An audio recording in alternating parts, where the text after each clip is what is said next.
Hey, what's up, tribe? Thanks for tuning in to another episode of the TFC Audio Project Down Under. So this week, I'm joined by Petra Fisher, who is a movement coach with a major focus on improving function, especially at the feet, which is a big reason why we get along so well. She also is really big on restoring natural and habitual movement behaviours like walking, squatting, hanging, and ground living. And throughout the episode, we chat through her own movement and barefoot journey, the importance of foot function as a foundation for movement health, her key strategies for improving our movement diet, as well as the benefits of balancing a good mix of work and play into our day. This week's episode is brought to you by TFC Beginner Beams. We've been loving the feedback and reviews that we've been getting on our current beam models, but one thing we have been hearing pretty often is that they're a lot more challenging than they look and can be pretty tough on the feet when people first get onto them. That's obviously great for building strength and resilience in your feet, but it can also be a bit of a barrier for people who have more significant foot or balance issues. That's why we've rolled out the TFC Beginner Beam. It's our most affordable and accessible model yet. The BB is designed with a much wider and flatter surface, as well as built-in cradles for extra stability, making it the perfect tool for anyone, young or old, looking to start training their balance. Each beam, of course, comes with our online beam training system to guide you along your journey, and we'll also, of course, be donating $5 from every sale to plant one tree here in Australia to help reforest our country. To check them out, you can head to our website, tfc-shopaus.com.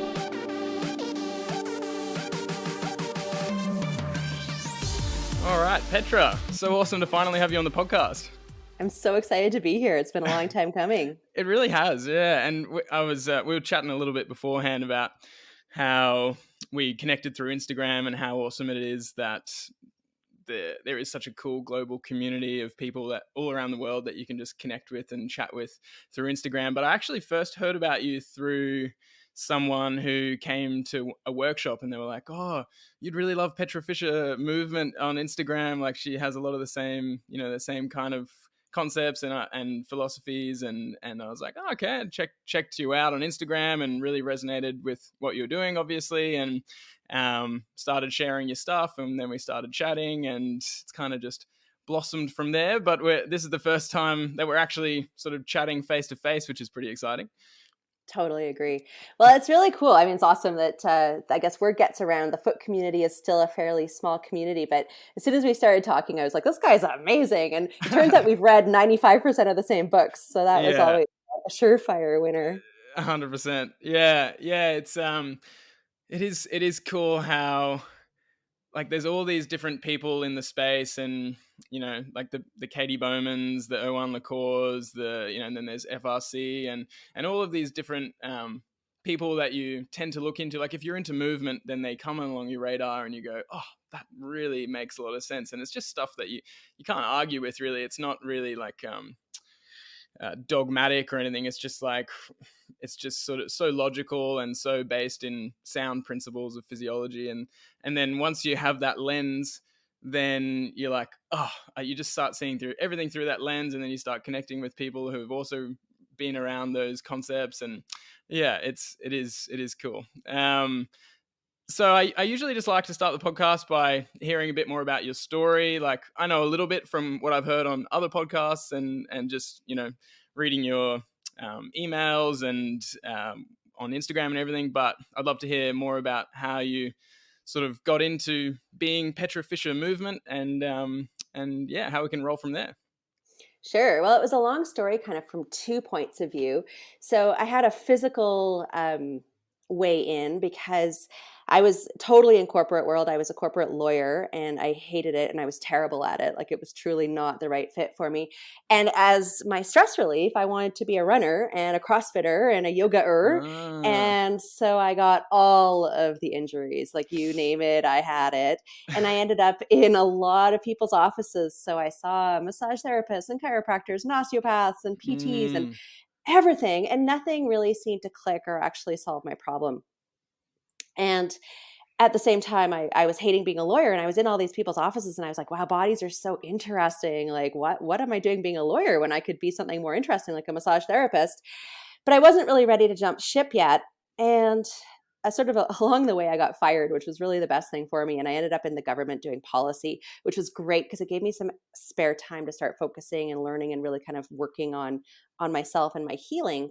And I discovered rehab Pilates. So that was my first experience Hmm. of doing any kind of real movement exploration. And it totally clicked for me. I was like, okay, well, this is what I'm doing wrong. Like I have a crappy mover. Hmm. And so I was pretty sure I wanted to get into the Pilates world. But what happened was I decided to take a personal training certification first to see if I wanted to invest in a Pilates training. Because here in Canada, anyway, you can get a pretty fast and easy personal trainer certification.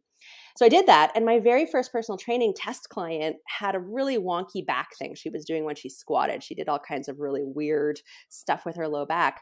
So I was Googling how to squat better. And that's when I came across Katie Bowman. And Ah. then, like, literally my life changed in a flash. Like, it took about 1 week from reading Katie's first blog to like signing up for her certification program. I was like, this is what I need to do.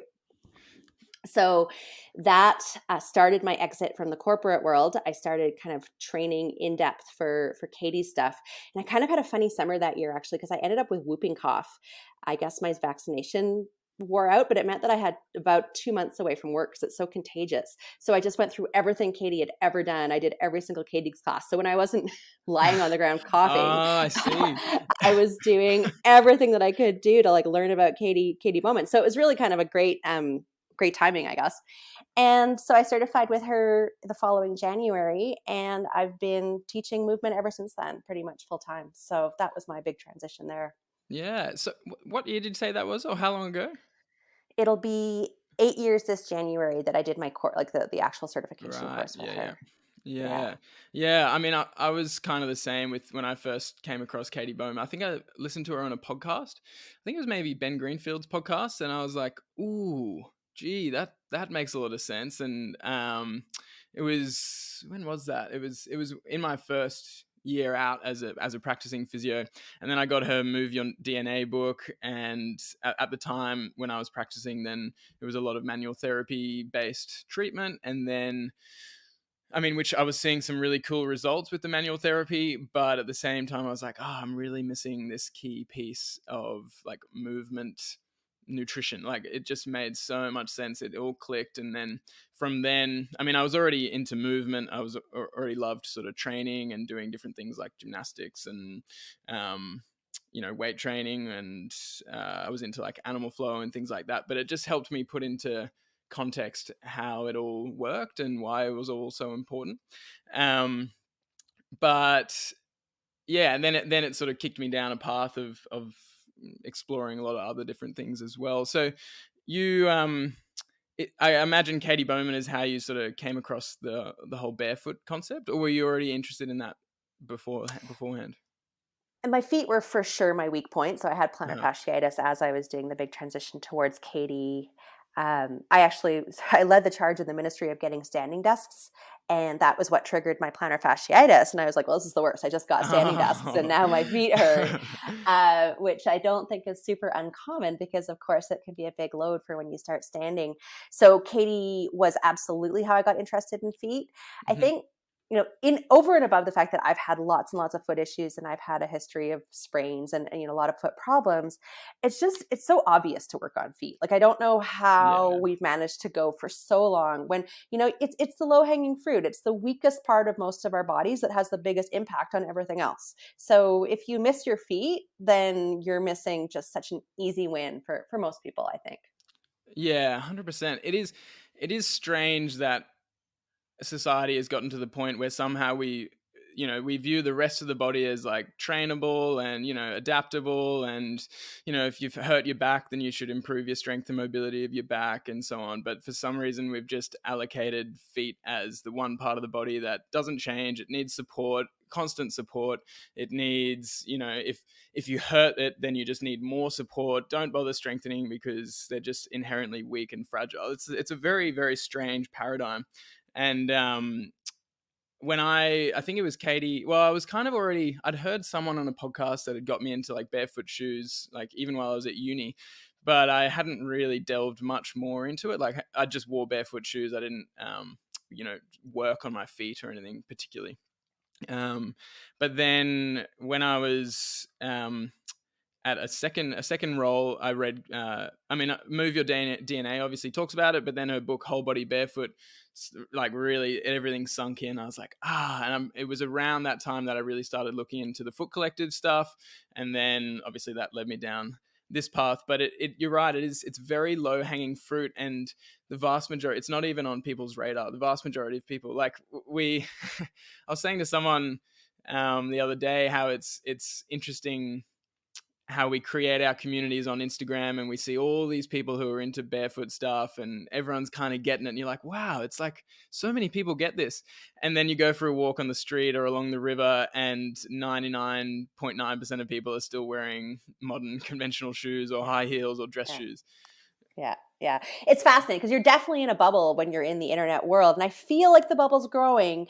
But, I've searched sometimes, you can look up and like the most searches on Google and kind of the actual numbers. And, I think they're growing, but they're not growing as much as I think they are based on what I see on my Instagram. So, that's really just an opportunity because, Yeah. because Yeah. like foot stuff, I had a really interesting conversation with somebody on Instagram where she was like, my feet haven't been deformed from shoes. So why would I bother working on my feet? And it was like, well, first of all, everyone's feet have been shaped by their shoes. So are you sure they haven't been, more made less functional from your shoes? But also because it's not just about foot pain. Like that's your knees, it's your hips, it's your low back, it's your neck pain. If you're not thinking about your feet when you're thinking, it's your pelvic floor. If you're not thinking about that, then I don't see how you're gonna. I mean, sometimes you can get solutions that aren't due to your feet, but if you can't figure out another solution, you should certainly go to your feet because they're probably part of it.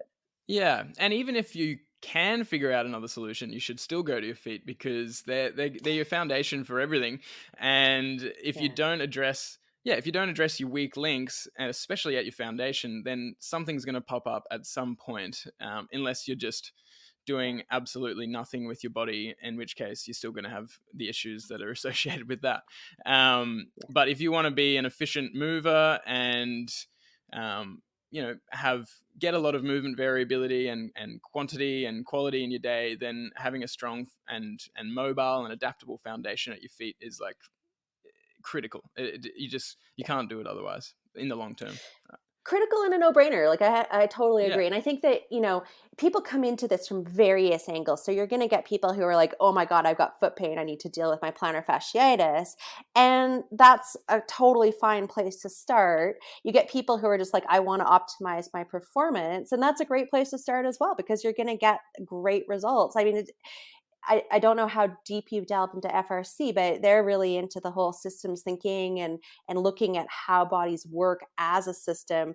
And when you've got a system, all of the parts interrelate. And when you've got weak Mm. parts in a system, you just don't have the same robusticity that you do if you have everything working and everything having variability and options. So it just again, it's low hanging fruit for most people. So I think that the more that we can all get the word out, the more we all win. And I have a total secret agenda with that one because the more we get out the word, the more shoes are going to be available in actual stores and the more we can try them on and don't have to order them online. So that's True. my hope as well. Personally, I'm selfish.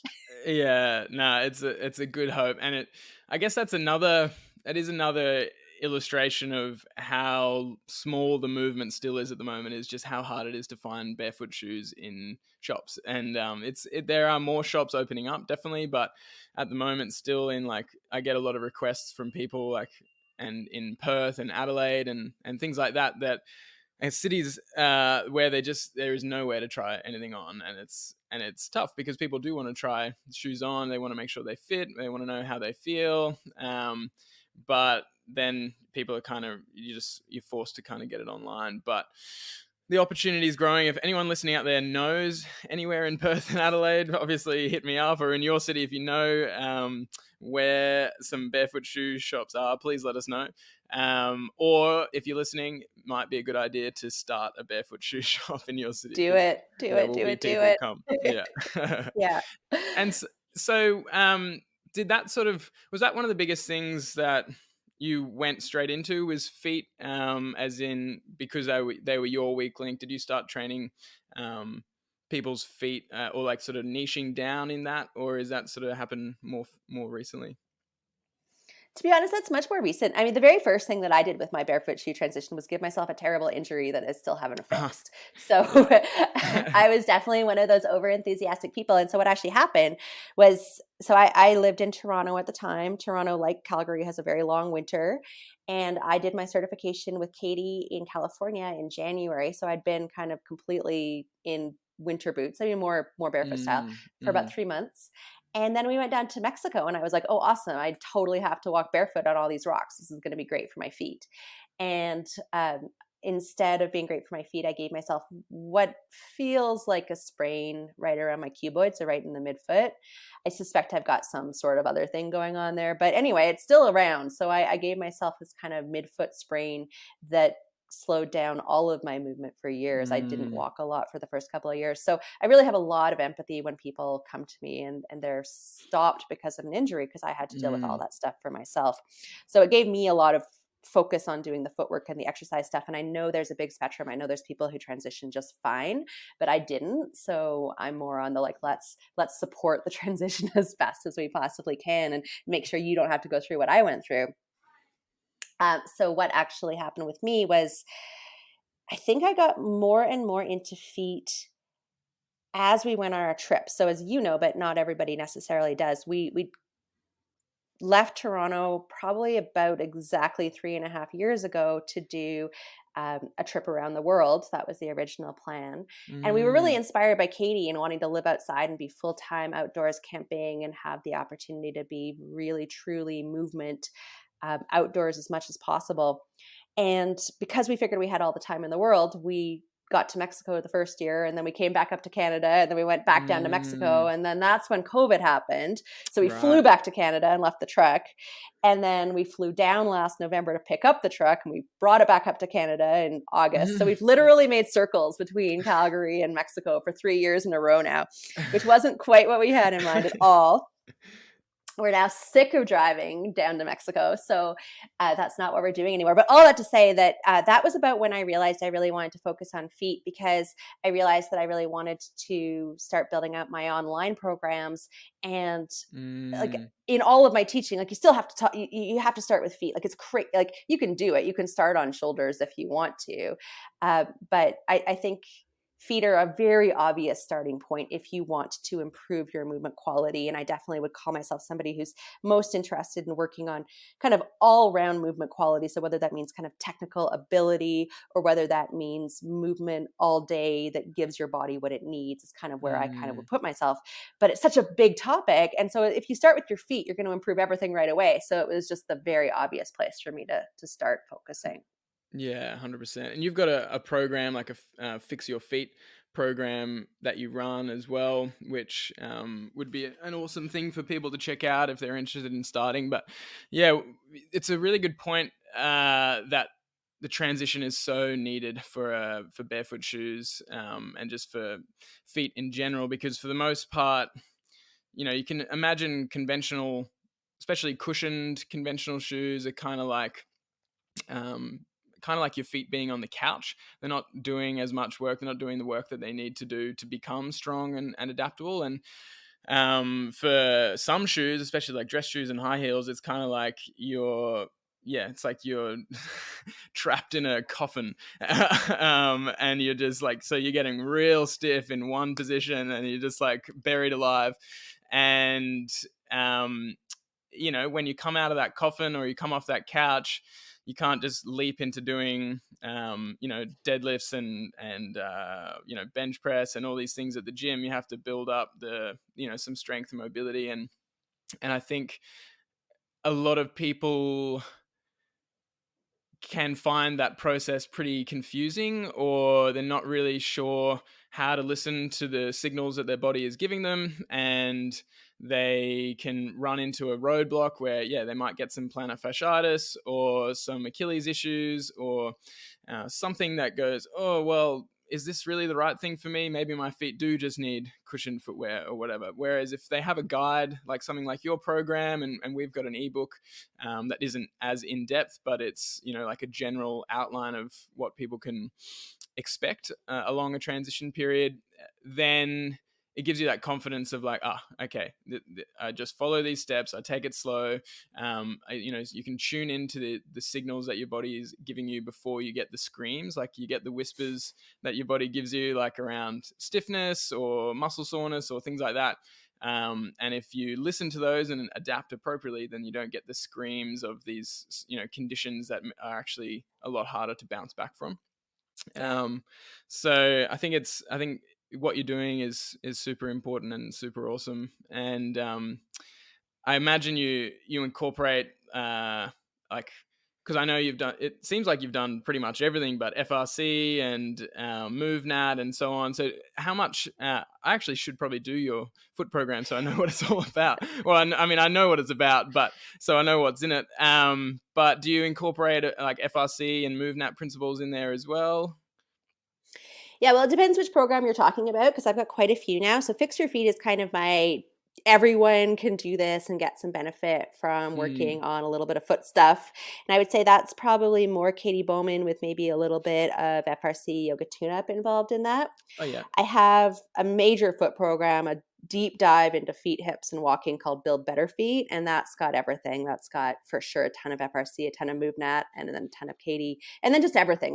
I'm in the Gait Happens Gait Guru membership now. I need to do all of your programs. Like, you pick up a lot of stuff along the way. And I always Mm. really appreciate getting physios to weigh in on this stuff because you have such a great view of how human bodies work. And so I really think, a little bit of very specific focus exercise to build up the weak parts with the broader stuff to just build resilience and robusticity and explore to figure out, not everybody needs to do an eccentric calf raise. And so you need to know if you're that person, but almost everybody's Mm. going to benefit from toe lifts. So, you want to, Yeah. I think it makes sense to blend a lot of approaches. So that's in Build Better Feet. And then what I'm really working on right now is my overall movement coaching program, where I'm really splitting it into a bunch of different pathways. So I've got a foot pathway and I've got a shoulders pathway and I've got a natural movement pathway and I've got a mobility pathway. Oh, And so wow. that's pretty fun. Yeah. That It's a bit of a sounds like a beast. big project.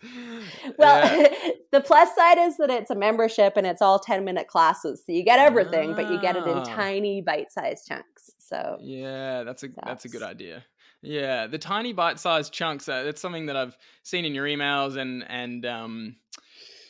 and I've read like Atomic Habits, or listened to Atomic Habits and read Tiny Habits, and I love the concept of, because if you just the realm of movement can be so awesome, but also a little bit overwhelming for someone who's just starting out, where they're like, whoa, there's FRC, there's this barefoot stuff, there's locomotives, there's strength training, there's all these things that I could or should be doing.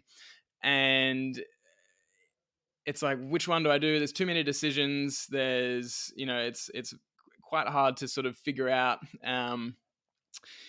But if you just start somewhere, and it might be just a tiny bit of each element, or it might just be a tiny bit of one element, and then you build on that, then uh, you can actually get somewhere with time, rather than sort of spinning your wheels and just not being sure what to do. So, and one of the emails that I saw from you was like the 3 strategies to move more. And I thought it'd be cool to delve into that, because I think that's one thing that pretty much everyone can benefit from, is moving more in some way. okay. Well, I'm super happy to delve into anything along those lines. I don't recall the email specifically that you're talking about because I'm always coming up with strategies to move more. Tell me what the strategies were. So it was make movement necessary, make movement habitual, and make movement fun, basically. Okay. That was probably partly inspired by you because I have to say you've had a huge influence on how I've been thinking about movement this year in Oh, the hacky sacking, which has been oh so yeah, fun, although it's slowed down now that we're in the cold. But when we get to oh, Nicaragua next month, it's going to get pulled out again for sure. It's been epic. great. And then we've been throwing our pumpkins around. It's so fun um, having that more play aspect of our life. So we have a debt that we owe to you for sure. Oh, So let's appreciate that. yeah, well, no, we appreciate it too. It's awesome. So yeah, I guess that makes sense. So making movement so you've read Lieberman's exercise book, right? I haven't You read read his that one yet? exercise book actually. Okay. So I don't think it's as good as his first one, but it's got really compelling data and information on just how lazy humans are. Like, we are Mm, spectacularly lazy. We are one hmm of the laziest animals. We are all about energy conservation. So you've got to start with the position that your biology is going to make it hard for you to exercise / move. Like, you just, and unless something in your life is forcing you to move, you're probably not going to do it. And so you've got to start being strategic about how you get to this forcing position. I don't like the word force because that's not really the right word, but you've got to figure out strategies where you can beat your biology. So hmm necessary is obvious. And so necessary is I'm wearing barefoot shoes so my feet have to move when I mm, walk.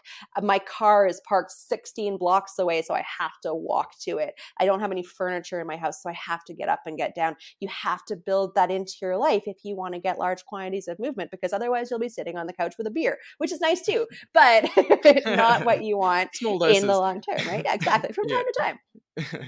And so I think necessary is just really phenomenally helpful for people because it takes away the option. You know, if you wake up in the morning and you're like, oh, I'm supposed to do a workout, but I don't really have to, I could like lie around.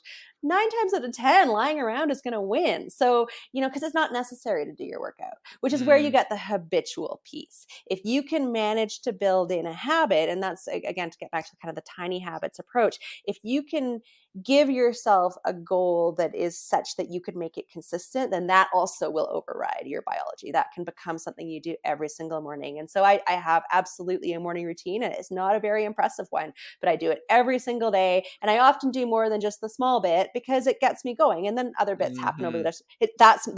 That's non-negotiable, the small things, and then Yeah. other stuff can happen.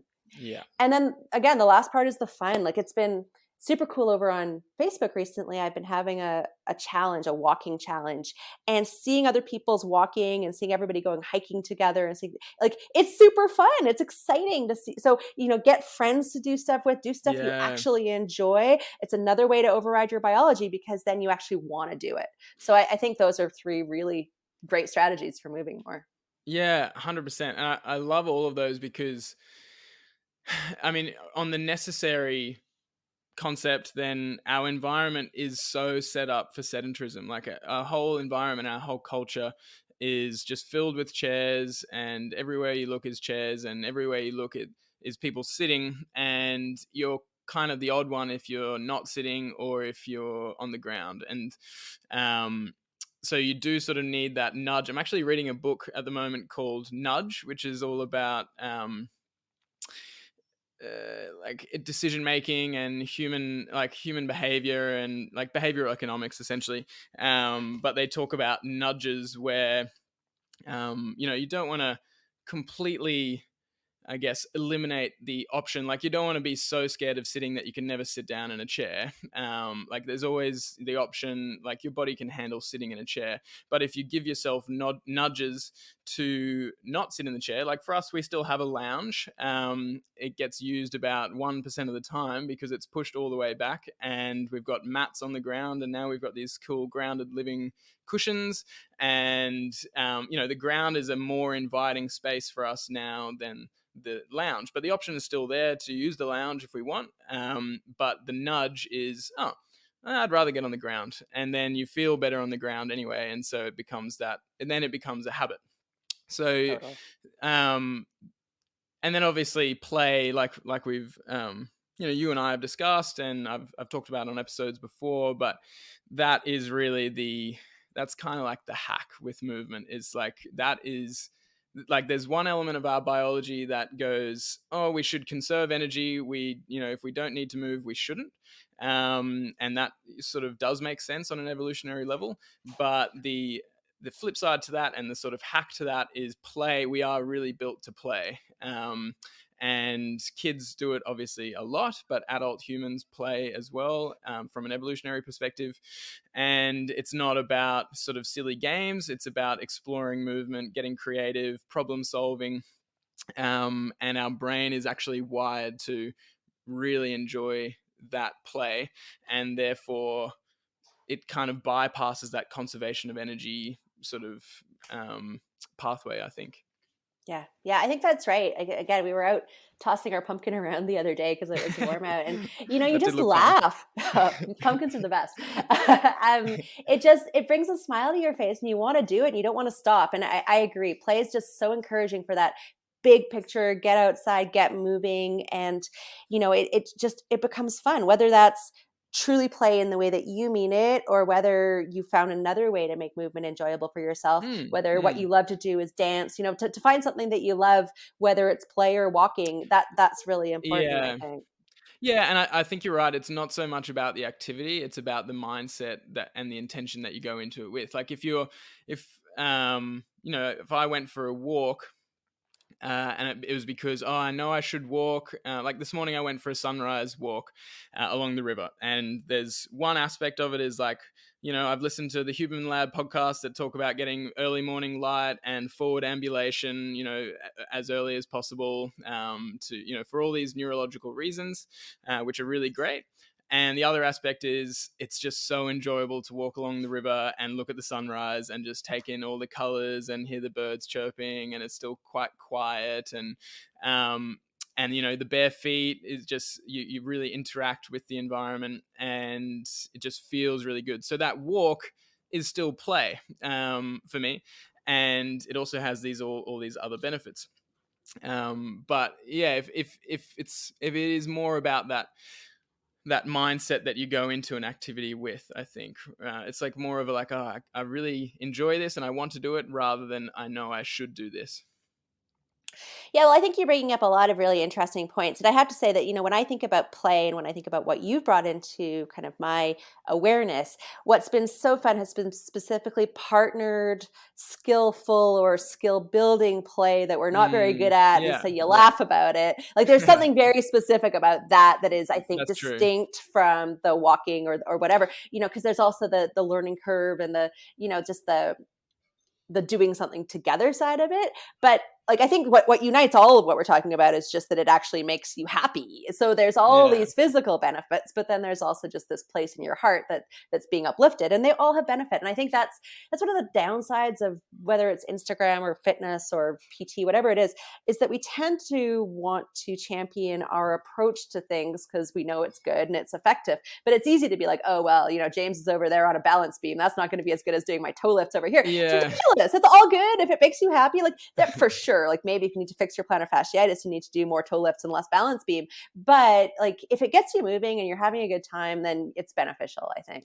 Yeah, 100%. And I think the important sort of caveat to it all that we always like to talk about is that you need the balance of work and play because they feed into each other. Like the work that you do, say you do have plantar fasciitis, you're not necessarily going to fix that by playing with a hacky sack. Maybe it would help, but you're probably going to have a better time by doing specific, targeted, progressive strengthening and mobilizing.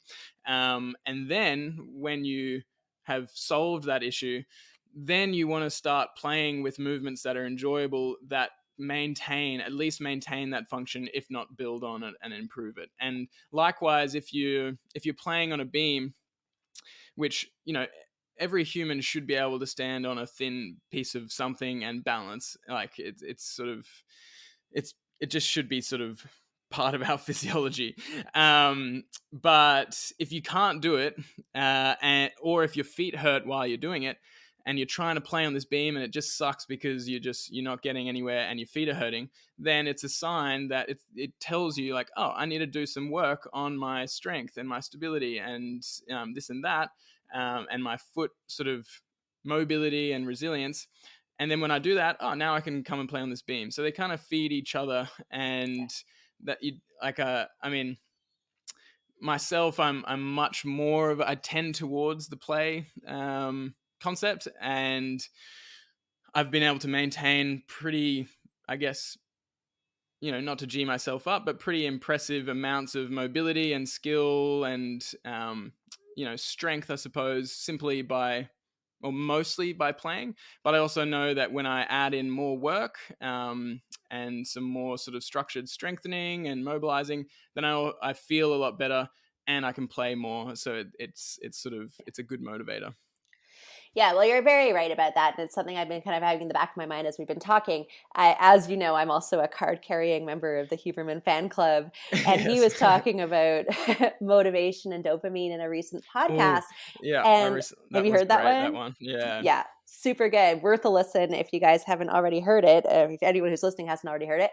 But he specifically talked about the value of being in the middle of doing something that might not be very fun. And that's where you tell yourself that that effort is valuable Mm, and is rewarding. And that's, you can learn to love the effort, and, you can make that work part of the value for yourself. And if you can flip that switch, then you're golden, because then doing the boring stuff isn't, it's still boring, but it's boring in this way that's deeply satisfying, because you're like, yeah, I'm doing the work. This is the thing that's going to get me there. And so there's this conversation you can have with yourself, and you can really leverage the frustration or the boredom to make you better at doing the work that you need to do to get to that place where you get to skip around on a balance beam all day. So, it's yeah. it's worth kind of considering your relationship with the effortful stuff in order to be able to get to the everything else stuff, I think. Yeah, 100%. And there is, I think, having that knowledge. He uses a term for that, but it's like basically when you know the mechanisms that are going on with that work and with that pushing through the boredom or the monotony of a certain task, then it allows you, like you said, to embrace that and be like, this actually, it's kind of still boring, but it feels a lot better, and you get a dopamine hit because you know it's going to be getting you where you want to go. And then in that shift, you can almost make work into, like, maybe play isn't the best word for it, but into more of like a flow state trigger where you're just deeply focused, you're getting stuff done. And that also feels really good in a similar but different way than, just going out and having unstructured play does. Yeah. Yeah. Well, there's something satisfying about it. I think, Yeah. I think humans generally like work if it's the right type of work, and if it's the type of Yeah. work that you feel is getting you to your goals. And, because my feet are still very tricky, and there's some mobility goals I have for my body, it means that I spend a fair bit of time doing stuff that I don't think many people would call the most fun work that you ever have to do. But, I've been, especially because it was interesting in his particular podcast, he was talking about how if you go to your workout with your cup of coffee and your awesome music, and you're really hyped up, you're actually giving yourself so many dopamine energizers that you can blow out your dopamine system. It's kind of like insulin resistance, I guess. It's dopamine resistance. Mm. So actually toning things down and making things not even as fun as your, if you don't have all your special workout things in place, that's a great time to work out and just be like, yeah, okay, this is kind of boring, I'm going to still work on my shoulder anyway. That's a very valuable skill to cultivate. And then that gets you right back into these habit pieces. Because if you can make it 2 minutes a day of the thing that you don't love, then that's going to grow for most people into 10 or 15 or an hour of the thing that you don't love, if you want it to grow, because you've given yourself those building blocks and skills to be like, yeah, it's only 2 minutes, I can do this. And so you can really kind of work with your own psychology, I guess, to make yourself more effective at hitting these goals by um, by doing small doses, by enjoying the effort, valuing the effort, and by gradually building without necessarily kind of giving yourself a slice of chocolate cake at the end of every workout. Yeah. Yeah, exactly. Yeah.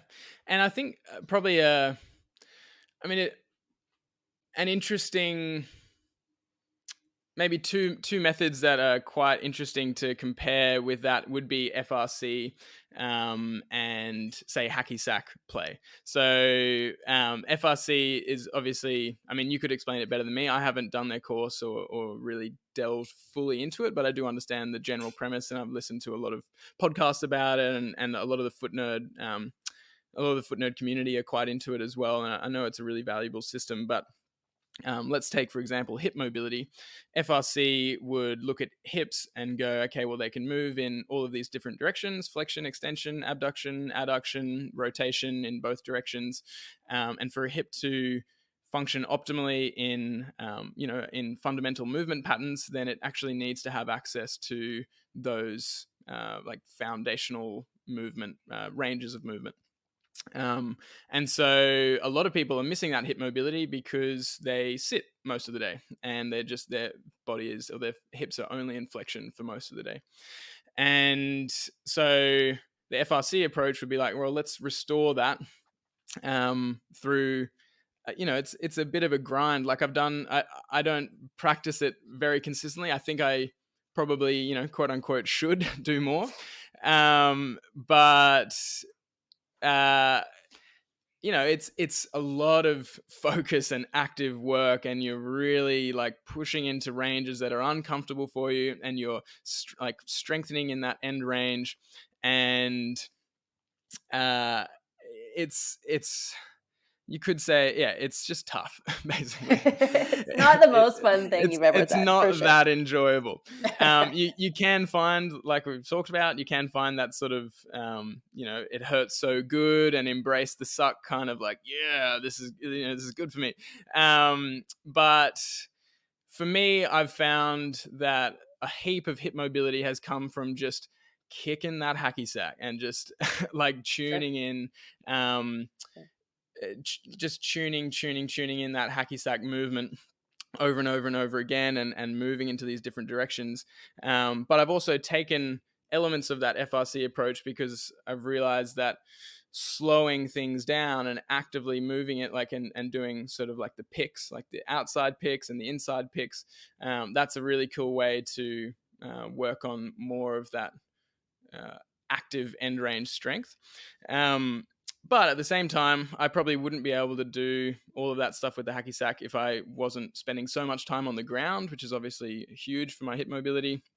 And also, I've generally been, very active over the last 8 years. So for some people, they might try and do something with the hacky sack, like a pick or something like that, and they're just like, "There's no way! Like, there's no way I can do that. My body just doesn't get into that range." And then, FRC would come in and go, "All right, let's give you access to that range of motion." Sure.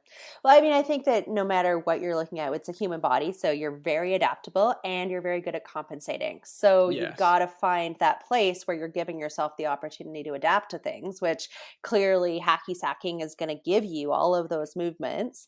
And because you're doing it mindfully and because you're sitting on the floor, you've got the time under tension, your body's adapting to different ranges of motion, and then you're able to apply it in real life. Mm, mm. Or in hacky sack life, I guess. Yeah. So I think there's many ways to different movement goals. I do really like the FRC approach because it's really effective and it's super grounded in excellent theory. Like, it's smart. Yeah. But I don't think many people would call it the most fun thing they've ever done. The reason we got into it actually was because my partner, part of the reason for our travels was that Chris really wanted to surf, and we're in our mid 40s, and he's dislocated his left shoulder about 8 times in the past. So he didn't want to be out surfing and have another dislocation. And so what Mm, FRC is really great for is giving you really strong joints. So it's not just increasing range of motion, it's also controlling range of motion and strengthening range of motion, yeah. and really great tissue regeneration patterning. So we got into it to try to bulletproof his shoulder. And it's been really exciting to see because he's been so much more confident and he's just developed so much as a surfer, that I was really persuaded that it made sense to do. And, a lot of the people that I work with, I'm really interested in creating sustainability for our bodies, and I tend to work with a population that's 45 to 75 years old, which is a population that's often forgotten by modern fitness, but who absolutely has huge potential to build sustainability. And it's funny because FRC tends to get taught to baseball teams and to jockey guys who are grunting in the I don't know, bullpit. I don't even know what it's called, but it's incredible because it works just as well for 65-year-old women who have grandchildren. So that side of it, I think, is really cool. Yeah, cool. Now, for me, the audio just blocked out. I think we might have lost it on there. Are you still on? Oh, wait, maybe I've lost you again. No, no, no, I hear you, Oh, I see okay. you. You looked Yeah, kind of still for a while. My audio got picked up on the little thinger. So what I yeah, was saying really was just that, um, it's really interesting how FRC tends to get used in an athletic population and is part of creating an athletic performance yeah, gain. yeah, But I tend to use it with people who are in their, 45 to 65 who want to create more sustainability, and it works great for those goals as well. So it's interesting how it can be really quite applicable. yeah, yeah. And like you said, there's a lot of different ways that you can achieve similar movement goals. There's some, and it's about finding a system that just suits you at the time of your life, and based on your goals. There's many different ways to skin a cat, but if you resonate, if especially I think if you resonate with like the philosophy behind a system, or with the scientific principles behind a system, or you just really resonate with something behind that system, then that's what you'll do best with, because it's meaningful to you then. And whereas if you just get told, oh, FRC is the best, like, if you delve into FRC, and you can see it with people who they're just like, this is the greatest system on earth, and it's like, everyone must do FRC. And you can see why, because they really resonate with the scientific principles and the philosophy, and they want to spread that to as many people as they can, and that makes a lot of sense. But at the same time, if someone's like, yeah, I get it, you love FRC, like, it's kind of boring for me, I don't really want to do it, and they're like, no, you have to do FRC, then it's really not going to go far, because someone's like, well, I don't like it, so I'm probably not going to keep doing it. Whereas, some people might be like, oh, I love playing with this hacky sack, and oh, it's a really cool way to, get my feet going and my hips going and my balance going at the same time. I'd much rather spend 10 minutes doing hacky sack than I would FRC. And it's like, oh, okay, cool. Like, do that, because that's what you're going to stick to. And maybe the more you do that, the more you'll realize that you want extra mobility, and maybe that will lead to you to FRC in the future. And that'll be something that you resonate with. Well, when you put it like that, I don't know why anybody would do FRC when you could just do hacky sacking instead. Nah. But yeah, no, Hacky I sacking. totally Awesome. agree. I totally agree with you.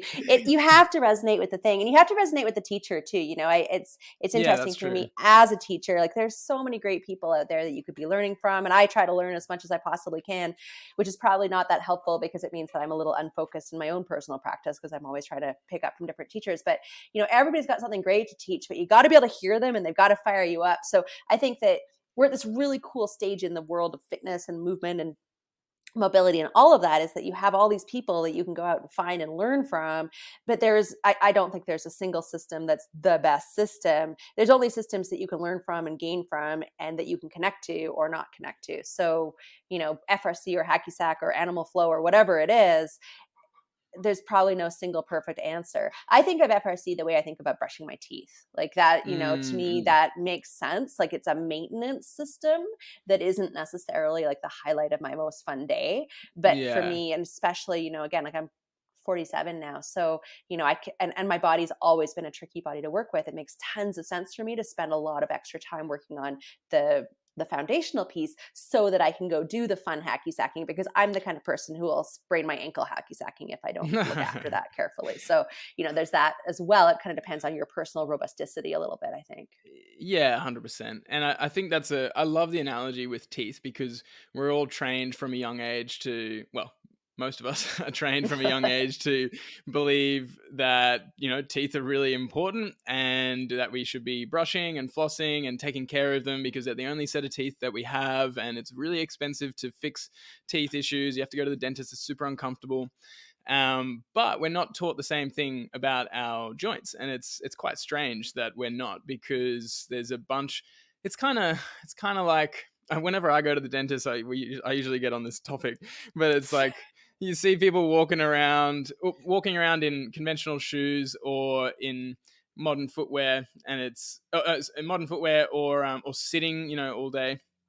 And it's kind of like the vast majority of the population is just drinking, sugary drinks, and eating like terrible food just because it tastes good, and that's what people are told is okay, kind of thing.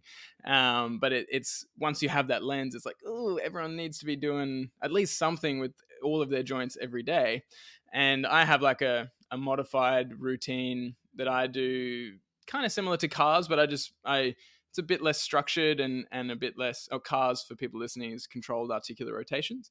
But it's a bit less structured, but I go through every area of my body, and I move it through a large range of motion. It might not be its full, end range, but it's a large range of motion, and it just warms me up for whatever else I'm going to be doing that day. And it's also a cool way, I think, same with cars, is like a maintenance thing, but it's also a check-in, like, okay, this body part feels really stiff. for instance, for me, it's my thoracic spine lately. That's kind of been an ongoing thing for me, actually. But especially lately, and it's like, oh, okay, it feels stiff when I do my movements. I probably need to address or put a bit more time into addressing that thoracic spine. And so it is a cool way to, I guess, similar with your teeth. Like if you're brushing and flossing and you're getting a sensitive spot when you're flossing, or your gums are bleeding or something like that, it's like, oh, I probably need to look into this and figure out what's going on.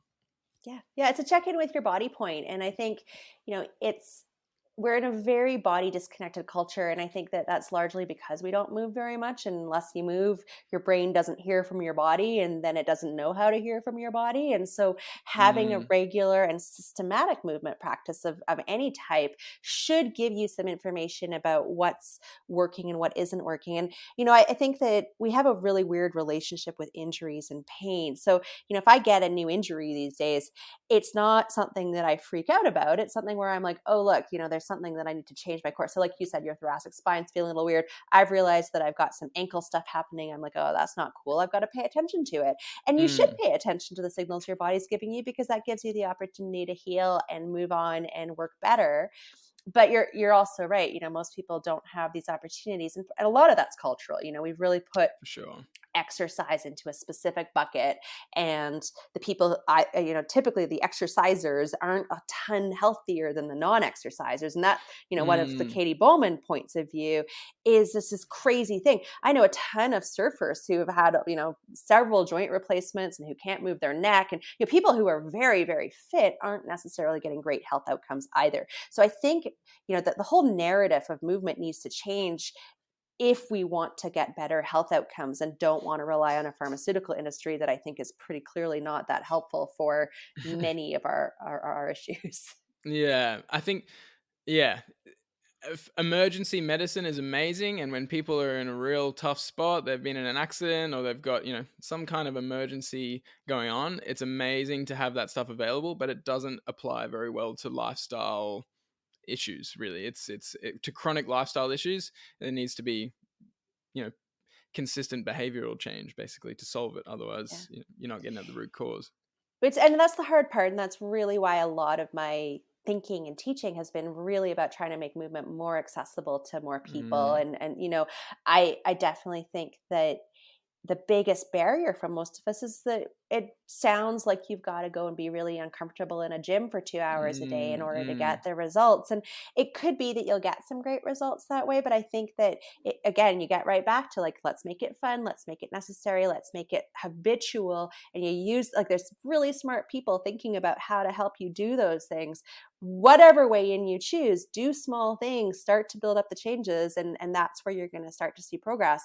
You don't start by saying, okay, I'm going to do my hour of terrible FRC every single day and be a better Yeah. person because of it. That's not how you should start your thing, I don't think. No, exactly. And it's probably best. I mean, you could start with like a small FRC routine, for instance. We're just using FRC as an example, but whatever you want to start with, like a method. But really, it is probably best to start with, okay, I'm going to Your spend feet. Your feet. yeah, start with your feet. Yeah, little things like that, of like, you're going to switch your environment, or you're going to transition to barefoot footwear. You're going to spend 5 minutes a day on the ground instead of in a chair. Like, these little things that really add up. And then the more you do those, you're like, oh, my feet really felt work today. Okay, I want to strengthen my feet so that they don't have to feel like that when I'm wearing barefoot shoes. Or like, geez, my hips felt tight when I was sitting on the ground. Okay, it gives you that extra boost of, I think, relevance, which makes it more motivating, rather than, okay, I'm going to mobilize my hips for an hour and then I'm going to go and sit in a chair where I'm not using that hip mobility, which is a surefire way to not get results very fast, and also to probably stop doing the habit. Yeah. Yeah. Yeah. We started, so I mean, it's really embarrassing because we spent a lot of time in Mexico over the last couple of years, but and we did a little bit of Spanish work, but the thing that really flipped the switch for us was on my birthday this year. I was like, I'm doing some Spanish every day. We're going to do one flashcard every day. We're going to try to do more than one flashcard. We're going to do one flashcard for sure every day. And it's amazing. We've only missed 2 days since the end of June, and my Spanish is so much better now because we've had this consistent practice. And we usually do 15 minutes to half an hour.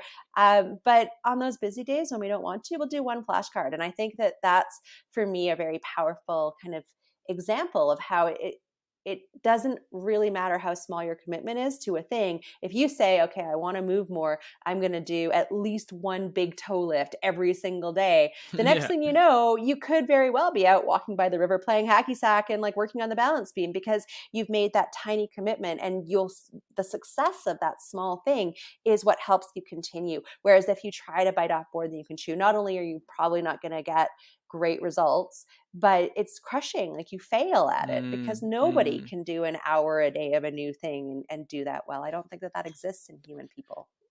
No, yeah. I mean, some very extreme personalities, maybe, but certainly for the majority of the population, you'll get about a few days into it, and then it'll just start to wane, and then, yeah, like you said, it makes you feel worse about yourself. It makes you stop trusting your ability to stick to something because you've just set unrealistic expectations of yourself, and I've fallen into that trap many times. Like, for me, it's like, oh, I know I'm an active person and I can commit to, this because I've done it before. And then, next minute I've lost the momentum and I'm like, oh, yeah, that's right. I'm not impervious to human nature.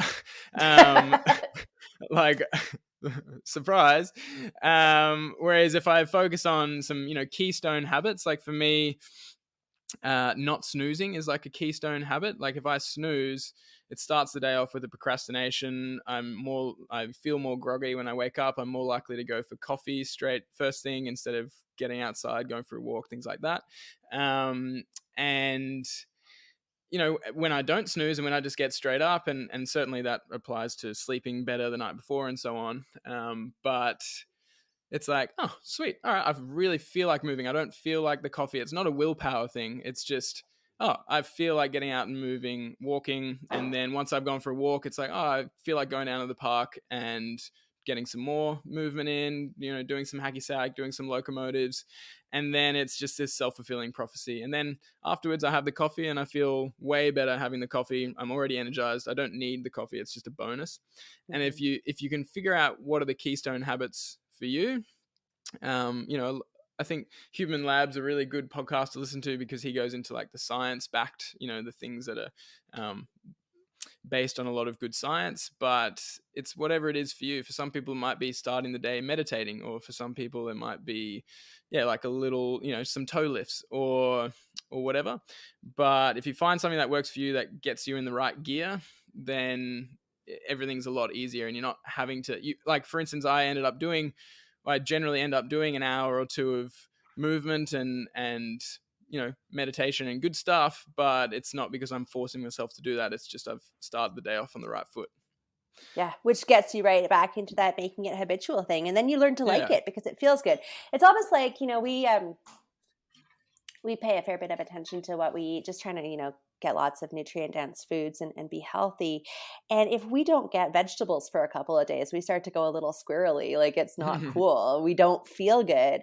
But I know that people who never eat vegetables don't have that experience. And it's funny because you kind of normalize to wherever Yeah. you're at. So you want to make sure that you've got as many influences slowly dripping in that are helpful for you, and those just become normal. It's like the same thing. Like, right, it's funny because you're in Australia, so I made a special exception for you. But right now is the time we normally do our mobility practice. So Oh.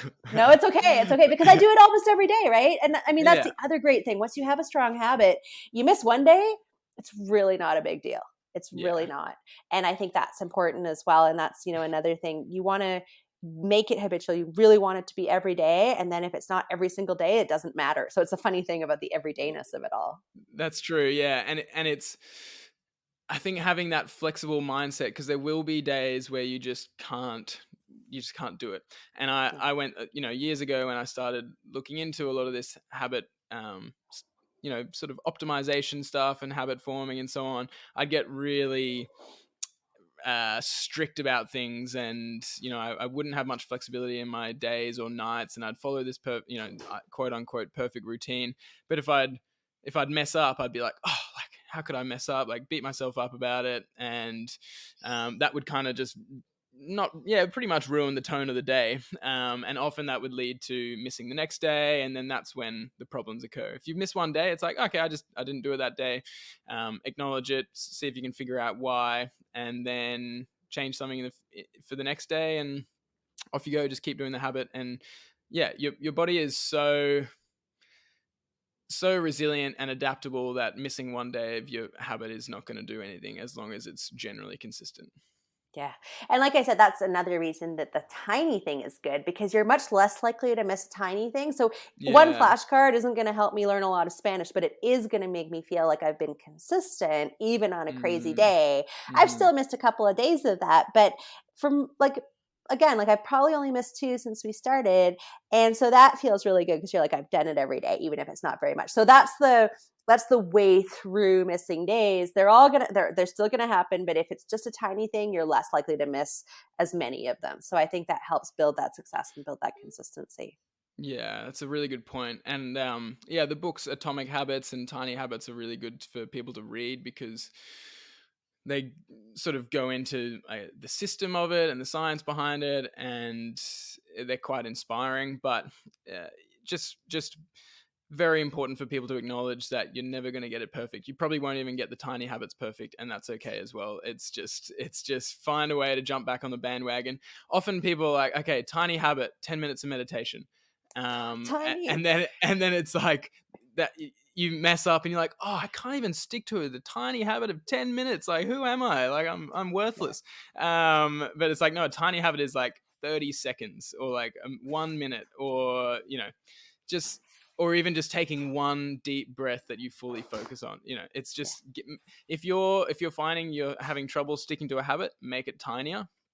And there's other things that you can do, like we've talked about, in terms of setting up your environment and providing nudges to yourself to do that habit.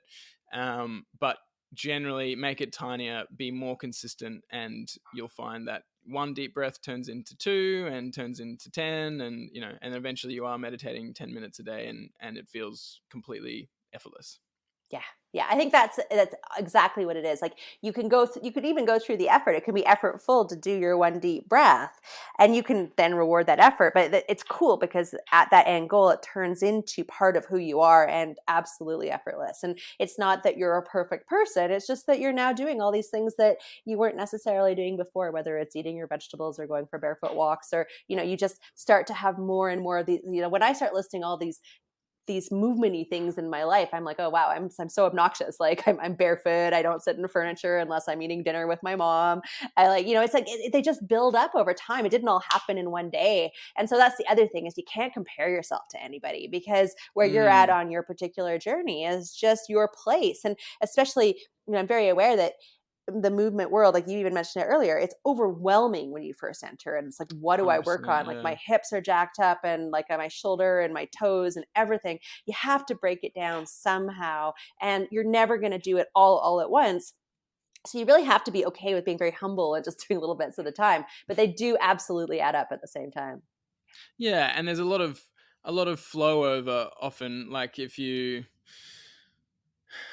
not everything has to be worked on in isolation. Like, I mean, I obviously love the example of the hacky sack, but to use that as an example, you're getting foot dexterity work, you're getting coordination work, and then you're getting active hip mobility. You're getting all of these things at the same time, whereas you could go and do, and there might be a role for this in certain contexts, obviously, or you could go and mobilize your toes and do some active toe splays and do some active mobility work in your hips, whereas a lot of it has a lot of carryover, and so it's not always like, oh, my feet are jacked, my hips are jacked, my spine is jacked. You can often find ways to work on all of them at the same time, and or stacking habits. If you want to learn more, or you want to read more, you could or you want to consume more books, I probably should say, you could download a book on Audible and go for a walk, so you get double whammy. Or do your mobility practice while you're listening to a book, or it's things, finding ways to stack habits as well, so that it doesn't become so overwhelming. For sure. Yeah. That might be a good place to leave it. We've been talking for an hour already. It's crazy how fast time flies. Well, I knew we were going to have a good time. Yeah, me too. So I'm very keen we'll have to do another episode in person sometime, because it's always better in person. I'm sure we'll have more to chat about. I feel like we could chat for hours, but I want to be respectful of your time as well, knowing that you're giving up your mobility practice for this chat. At least you're sitting on the ground by the look of it. Obviously. Yeah, so it's basically a mobility session. It's normal life for me. Yeah, exactly. So where should people check you out? Like, you've obviously got Instagram, you've got a website, email list. I think all of them would be awesome to check out, but if people want to follow you, where you're at? Yeah, well, you can find me on Instagram. It's Petra Fisher Movement. Petra Fisher Movement is also my website. I definitely recommend my newsletter. After that whole Facebook Instagram crash the other day, it really made me realize how vulnerable we are to these weird corporations. And it's it's really, I guess that Google's a corporation too. So if you read my Gmail, it's still going to come through there. But I do think that, I was a lawyer. My best work is my writing. It's not my Instagram, I personally think. So I hope you decide to join my newsletter. But Instagram, I think, is probably a place that's pretty popular for people right now. So that'd be a great place to connect. Yeah, sweet. Yeah, the newsletter is awesome, because you sort of, I think the written word can be really powerful, and you often draw on a lot of your own experiences and apply it to different situations. So I think I'd highly recommend checking that out. And then you've got the courses as well, like the Fix Your Feet, Build Better Feet. Build Better Feet. Fix Your Feet is probably where I would say starting. It's free, so that's awesome. Yeah, and it's a sweet. 5-day foot boot camp, and it ends with a little routine. I think it takes about 6 minutes a day. So that's thousands of people have picked it up and have gotten great results with just these basic foundational foot exercises. So I would say start there.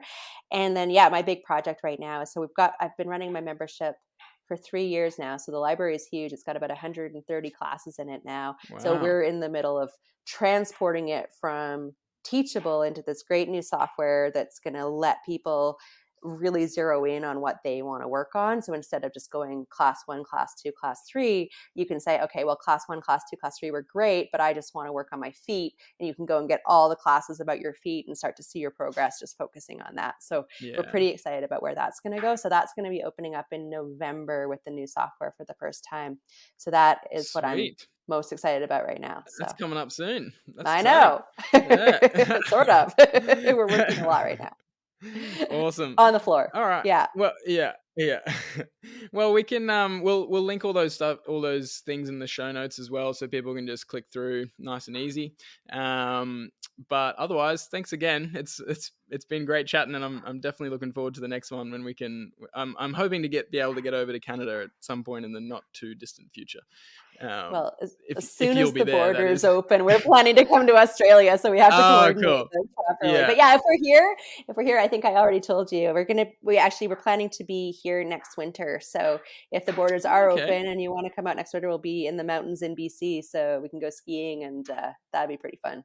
Epic. Yeah, for sure. And obviously we've got connections over in Canada with the Foot Collective guys, so it'd be pretty awesome to have all get together and have a movement and play sesh, and by that time I'm sure you'll be a pro on the Hacky Sack, and we'll be able to get the Hackmanton court out. Oh my god, you're gonna massacre me. Maybe that'll be more of an Aussie activity, considering if we're going over in winter.